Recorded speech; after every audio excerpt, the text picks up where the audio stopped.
안녕하십니까. 신인균의 국방TV 시큐리티 뉴스입니다. 자, 오늘도 아주 중요한 안보 소식 살펴보도록 하겠습니다. 트럼프 미국 대통령이 이재명 정부에 직접적으로 이재명에게 비곁을 한 방 날려버렸습니다.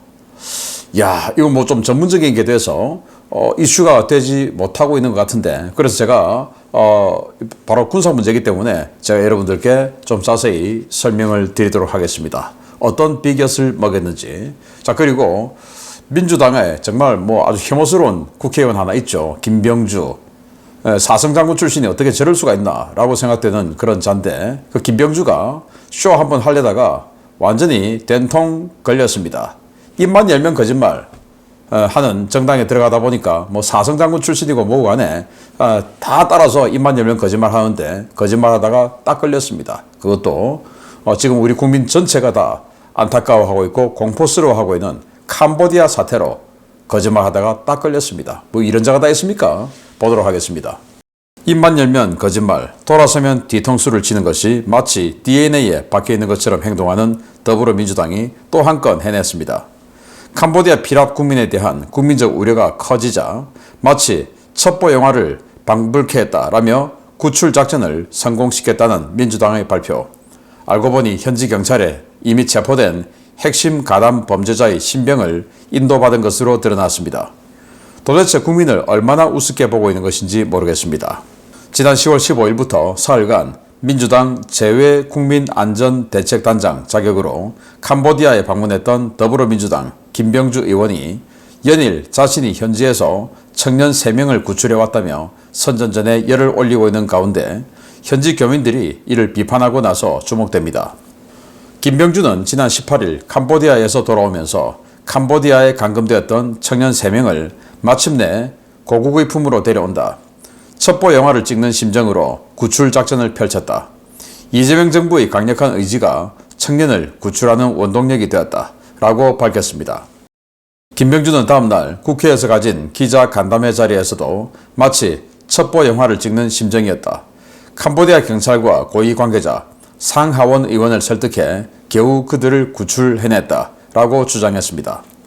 그러나 김병주가 데려왔다는 그 청년들은 현지 범죄 조직에 적극 가담해 우리 국민들을 상대로 로맨스 스캠 범죄를 저지른 범죄자들로 이미 캄보디아 경찰 당국에 체포된 상태였는데요. 이 때문에 애초에 구출 작전이라는 것은 없었고 외교 사절을 일부러 갔던 김병주가 현지 경찰과 당국자들을 만나 범죄인 신병을 인도해달라는 요청을 한 것에 불과했습니다. 현지 교민사회는 들끓고 있습니다. 이데일리의 10월 20일자 보도에 따르면 현지 교민들은 정치쇼에 불과하다, 교민을 2번 죽이고 있다 라며 기강된 반응을 보이고 있는데요. 교민들은 그를 구출된 청년으로 소개하는 것이 마치 선량한 피해자를 구출한 것 같은 서사로 비춰질 수 있다 라고 비판했습니다. 논란이 커지자 김병주는 10월 20일 오전 MBC 라디오에 출연해 구출한 청년 3명과 면담을 했는데 로맨스 스캠 초기 단계를 했다고 한다 라며 이들이 범죄자였음을 시인하면서도 이분들을 수사해보면 피해자이면서 가해자일 것이라는 궤변을 폈습니다. 결국 김병주가 한 일은 외교사절 의전을 받으면서 캄보디아에 가서 현지 정부 당국자와 정치인들을 만나고 현지 경찰이 불법 혐의로 체포한 한국인 범죄자 몇 명을 국내로 데려온 것에 불과했다는 말인데요. 이를 마치 본인이 첩보 영화를 찍듯 위험한 곳에 들어가 우리 국민들을 구출해 온 것처럼 선전하고 있는 김병주. 그래도 사성장군 출신이라는 자가 어쩌다 이렇게 망가졌는지 모르겠습니다. 네, 김병주 정말 기가 찹니다. 국방장관 되고 싶어서 그렇게 안달을 했는데 국방장관 안 시켜주고 안규백을 시켜줬죠. 네, 방위 출신에게 밀린 사성장군입니다. 자, 이 김병주가 20일 걸린답니다. 주로 이제 급습을 하는데, 왜냐, 현지하고 조율하고 또 그 해당 지역의 그 상황 판단하고 그래서 조직 만들어내고 해서 급습한다는 20일 걸리는데 자기는 반나절 만에 데리고 왔다. 김병주 감금된 한국 청년 3명 구출했다. 라고 선전을 하는데, 자, 이게 어떻게 됐냐. 일단 민주당의 박찬대가 자신의 지역구 주민들 중에 하나였던 그 어떤 여성이 납치가 된 것을 지역구 주민들로부터 신고를 받고 가서 구출해 왔죠. 그래서 뭐 나름 대박이 터졌습니다. 칭찬받았어요. 그러니까 김병주가 아이씨 나도 할 수 있는데 이제 이런 생각을 했겠죠. 그러던 차에 김병주가 지역구로 있는 경기도 남양주 거기에 있는 시의원들이 이제 이 국회의원이 공천권을 가지고 있으니까 시의원들은 뭐 국회의원하고 아주 밀접한 관계를 가지고 있죠. 그 시의원 중에 하나가 자기 지역구에 어머니가 제보를 했는데 내 아들이 거기 가 있다. 좀 구출해 달라. 라고 한 것을 시의원이 그 이야기를 듣고 김병주에게 보고를 한 거예요. 그래서 김병주가 박찬대 그렇게 해서 히트 쳤지 나도 히트 쳐야지 하고는 민주당 재외국민안전대책단이라는 걸 꾸려가지고 자기 이제 최고위원이니까 그래가지고 캄보디아로 간 겁니다. 자, 가면서 이따위 글을 페이스북에 적었어요. 김병주, 대한민국 청년들을 구출하기 위해 캄보디아로 출발합니다. 그 어떤 위험이 있어도 몸을 사리지 않겠습니다. 마치 진짜 무슨 007 같은 그런 작전을 하러 가는 것처럼 이렇게 이야기합니다. 비장한 표정 이렇게 하면서 국가에게 있어 국민의 생명보다 더 큰 가치는 없습니다. 당연한 거죠. 그런데 이자는 입만 열면 거짓말하기 때문에 마음속으로는 다른 생각을 하고 있겠죠. 한 명이라도 더 구출하고 돌아오겠습니다. 라고 해놓고 달랑 3명, 그것도 이미 잡아놓은 자, 그것도 깡패를 데리고 온 겁니다. 자, 이게 어디 봐서 첩보행합니까? 가서 의전 받은 거죠. 여기 민주당 재외국민안전대책단이라고 하는 이자들. 그리고 여기는 현지 상하원 의원들. 이게 첩보행합니까? 그냥 의전 받은 거죠. 의전 받고 가서 아마 제가 현장에 없어서 정확히는 알 수 없으나 캄보디아 니들 우리 대한민국으로부터 ODA 그 지원 좀 받으려면 이번에 내가 지금 여당 최고위원인데 협조 좀 해줘. 그러면 우리 ODA 조금 더 밀어줄게. 그 외교 지원금 있지 않습니까?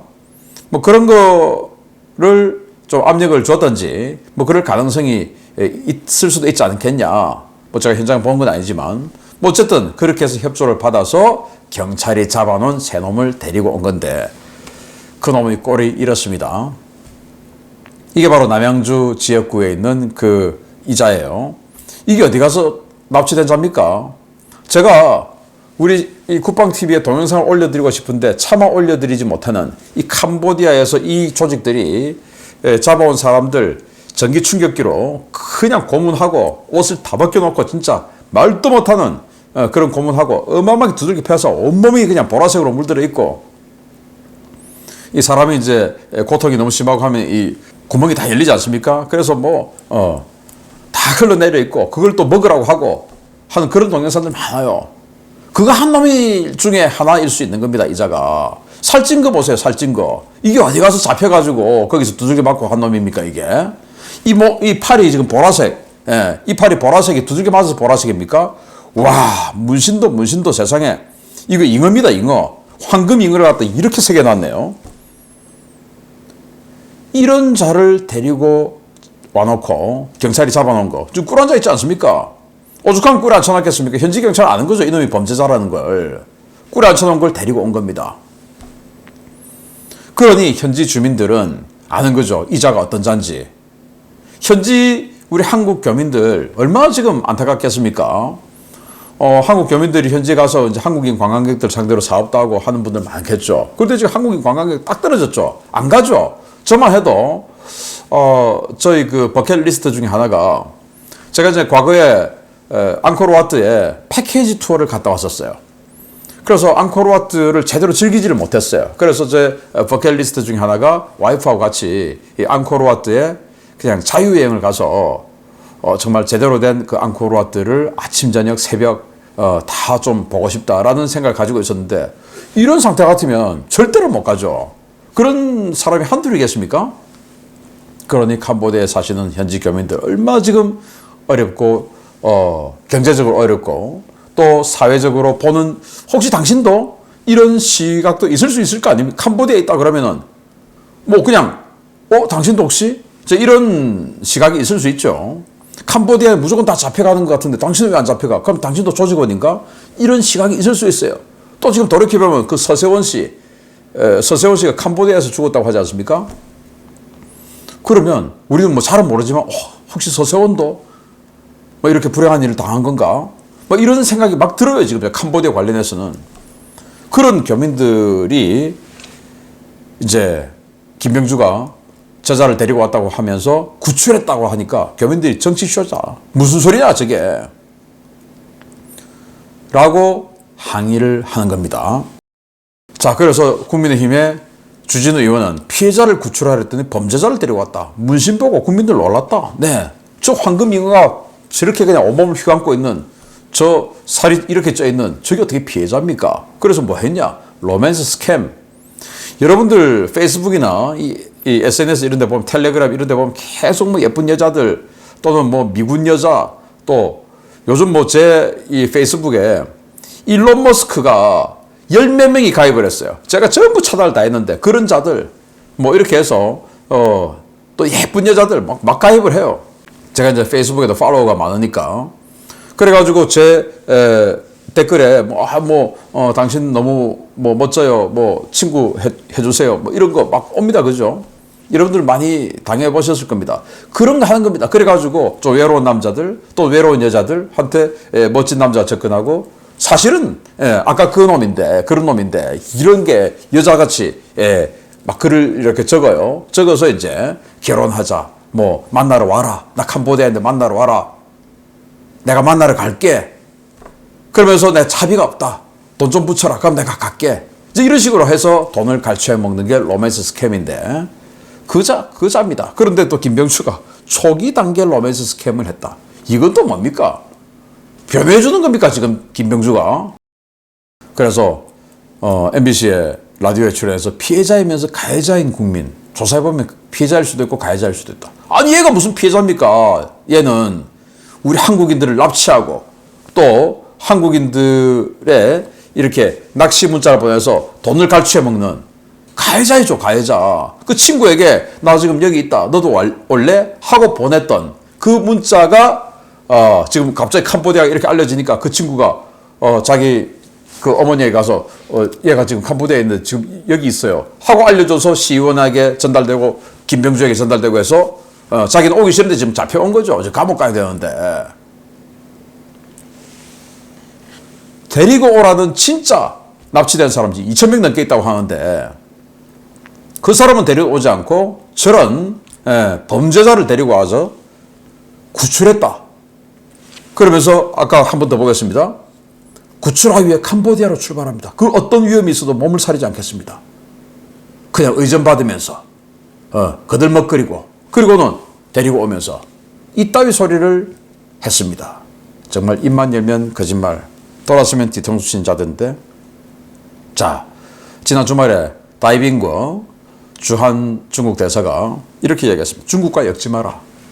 혐중이다 라고 경고했죠. 그러니까 정부에서는 중국과 안 엮으려고 가만히 있는 겁니다. 그냥 캄보디아의 범죄로 지금 몰아붙이는 거예요. 그리고 지금 이 범죄 조직의 최고 수장 뭐 프린스 그룹이라고 하는데 뭐 지금 재산이 수십조 원이라고 하지 않습니까? 근데 캄보디아 사람이라고 해요. 근데 사실은 중국 출신입니다. 삼합회. 중국 출신이 캄보디아에 가서 캄보디아 사람인 척 행동하는데 사실은 중국입니다, 다. 이걸 이 정부는 눈을 감고 있다. 이렇게 눈을 감다 보니까 완전히 이 다이빙거가 마치 1800년대 후반에 조선에 와 있던 위안스카이 원세계처럼 이렇게 행동을 하고 있으니 그때 전 세계 열강들에서는 조선은 외교권이 없다, 중국이 속국이다 이렇게 봤지 않습니까? 지금이 딱 그런 상태 아닙니까? 그러니 지금 트럼프 대통령이 대한민국에 또 이재명에게 너는 안 된다 라고 한 방 날려버렸는데 바로 그게 이 중국의 다이빙거 같은 자의 하수인처럼 보이기 때문에 그런 겁니다. 보겠습니다. 트럼프 행정부는 이재명 정권을 동맹으로 보지 않는 것 같습니다. 이재명 정부가 출범 직후 미국의 이지스 전투함의 핵심 구성품 수출을 요청했다가 거부당한 사실이 확인되었습니다. 세종대왕급은 물론 새로 전력화되는 정조대왕급도 깡통 이지스함 신세를 면치 못하게 됐습니다. 머리가 찢어진 지지자들이 말하는 그 외교 천재 어디 갔는지 모르겠습니다. 미국이 지난 8월 한국 측의 이지스 협동교전 시스템 수출 승인 요청을 거부했으며 미국의 수출 통제 및 기술 이전 정책에는 한국에 대한 해당 시스템 수출을 지원하지 않는다는 입장을 통보한 사실이 확인되었습니다. 국회 국방위원회 국민의힘 강대식 의원이 해군 본부로부터 제출받은 자료에 따르면 해군은 지난 6월 미국의 정조대왕급 이지스 구축함에 SM-3, SM-6 함대공 미사일 탑재를 위해 해당 미사일을 운용하는 데 필요한 협동교전 시스템, 일명 CEC 수출을 요청했습니다. CEC 시스템은 군함과 항공기, 전투기, 위성 등 여러 플랫폼이 실시간으로 표적 정보를 공유해 초장거리 대공 교전이 가능하도록 지원하는 시스템인데요. 미국의 거의 모든 이지스 전투함에는 이 장비가 탑재되어 있고 미국산 이지스 시스템을 사용하는 일본 해상자위대의 이지스함과 호주 호바트급 이지스함에도 해당 시스템이 탑재되어 있습니다. 우리 해군이 이지스함에서 SM-3나 SM-6를 운용하기 위해서는 이 CEC 시스템이 반드시 설치되어야 하는데요. 정조대왕급 구축함은 이 CEC 수출 승인이 나온다는 전제하에 설계됐기 때문에 SM-3나 SM-6 미사일을 운용하기 위해서는 이 장비를 반드시 도입해야 하는 상황입니다. 미국은 CEC 수출 거부의 근거로 밝힌 수출 통제 및 기술 이전 정책이 구체적으로 어떤 내용인지는 밝히지 않고 있는데요. 미국이 CEC 수출을 거부한 것은 한국의 취약한 보안 문제와 함께 정치적인 이유가 깔려 있을 가능성이 높아 보입니다. 미 이지스함의 CEC는 링크 16 등 데이터 링크와 연계해 네트워크 안의 모든 합동 연합 자산들이 표적 정보를 공유하도록 하고 있는데요. 미국은 미일 주도 MD에 참여를 거부하고 있는 한국이 이 CEC 네트워크에 참여하는 것이 보안상 리스크가 크다고 판단하고 있는 것으로 보입니다. 이는 미국이 한국의 이재명 정권을 얼마나 불신하고 있는지 보여주는 단적인 사례가 될 것으로 보이는데요. 이재명 정권 때문에 북한의 핵미사일 위협을 앞으로 최소 15년 이상 머리 위에 지고 살아야 할 우리 국민들, 생존을 위해서라도 목소리를 내야 할 때입니다. 네, 정조대왕함.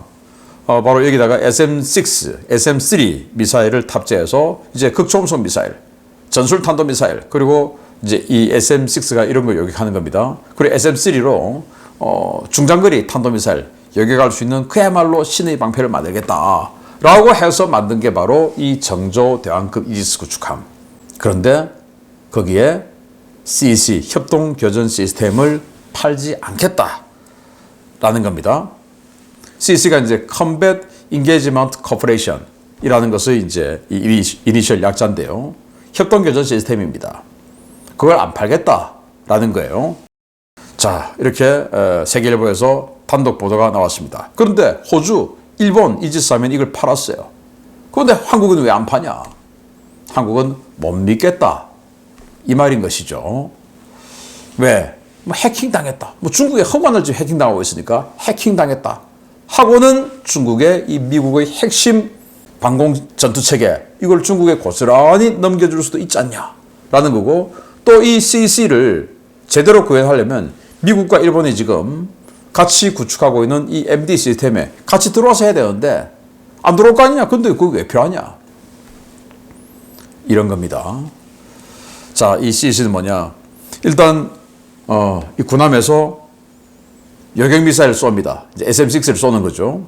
그런데 SM-6 사거리가 460km 돼요. 그런데 460km는 지구 공면 효과가 있기 때문에 수평선 한참 넘습니다. 이 이지스 레이더로는 유도 자체가 되기 힘든 멀리 있는 곳이죠. 그러면은 F-35 같은 전투기 그리고 조기 경보기 이런 것이 하늘에 떠서 대신 유도를 해줍니다. 뭐 이런 거예요. 또 산 너머에서 미사일이 날아옵니다. 전투기가 옵니다. 이런 것들을 조기 경보기가 대신 유도를 시켜주는 거예요. 당연히 해야 되는 기능 아니겠습니까? 그런데 그 시스템을 한국에는 안 주겠다. 일본, 호주는 줬는데 한국에는 안 주겠다. 이 태평양 지역에 미국과 나토가 아니면서 미국과 1급 동맹이 한국, 일본, 호주죠. 그런데 일본, 호주는 주는데 한국은 안 준다. 왜? 대통령이 이재명이니까. 그러면 우리는 이제 극초음속 미사일, 전술탄도미사일, 그리고 더 나아가서 북한의 핵미사일 아무것도 막지 못하는 거예요. CEC가 안 되니까. 그러니 우리나라에서 또 뭐라고 하냐. 그러면 미국이 안 파니까 우리 국방과학연구소에서 개발하겠다. 그 미국의 CEC급을. 어떻게 그걸 개발합니까? 위성이 우리가 미국만큼 많이 있습니까? 조기 경보기, 정찰기가 우리가 미국만큼 많이 있습니까? 엄청난 돈이 들어갑니다. 그마저도 2030년대 후반까지. 그러면 지금 2020년대 중반인데 30년대 후반까지 그걸 만들겠다라고 하면 지금 북한은 허구한 날 우리에게 핵미사일 위협을 하고 핵공격 위협을 하고 있는데 15년 동안 아무것도 못하고 북한의 핵미사일을 그대로 우리는 지켜만 보고 인질로 잡혀 있어야 되는 겁니다. 누구 때문에? 이재명 때문에. 지금 이게 좀 전문적이다 보니까 또 캄보디아 사태가 워낙 또 이슈가 되다 보니까 또 김현지가 워낙 이슈가 되다 보니까 이게 묻혀가고 있는데 이 안보적으로 미국은 이제 한국 동맹 아니다. 뭐 그냥 태국 정도, 그냥 그 수준이다. 딱 지금 이 취급을 하고 있는 겁니다. 이재명 때문에. 그래서 이런 것들을 우리 국민들이 좀 알고 내가 북한의 핵미사일의 위협에 노출될 수도 있다. 그건 바로 이재명 때문이다. 라고 하는 것이 국민 모두가 알게 되면서 이 이재명 정권을 정말 잘못 뽑았구나 라는 것을 느낄 수 있어야 됩니다. 지난 9월 30일 미 국방부 고위 관계자가 동아일보하고 인터뷰를 했습니다. 그때 뭐라고 했냐. 한국의 미사일 방공 능력을 끌어올려야 된다. 라고 했습니다. 그러면 이 CEC를 한국에 이식시켜줘야 미사일 방공 능력이 올라가는데 아니 미 국방부 고위 관계자는 한국의 방공 능력을 끌어올려야 된다. 라고 했는데 미 정부는 우리의 이 미사일 방공 능력의 두뇌라고 할 수 있는 이 CEC를 안 팔겠다. 라는 겁니다. 한국의 안보 상황은 이 방공 능력을 끌어올려야 되는데 그렇지만 니들에게는 안 팔아. 그럼 뭐냐? 국민들이 죽을 수도 있다는 걸 느껴라. 누구 때문에? 이재명 때문에. 라는 트럼프 대통령의 관세 등에 이은 또 한 방이 이 안보 부분의 한 방이 들어온 것은 아니냐. 라고 저는 해석을 하고 주변에 많이 알려주시기 바랍니다. 마치겠습니다. 감사합니다.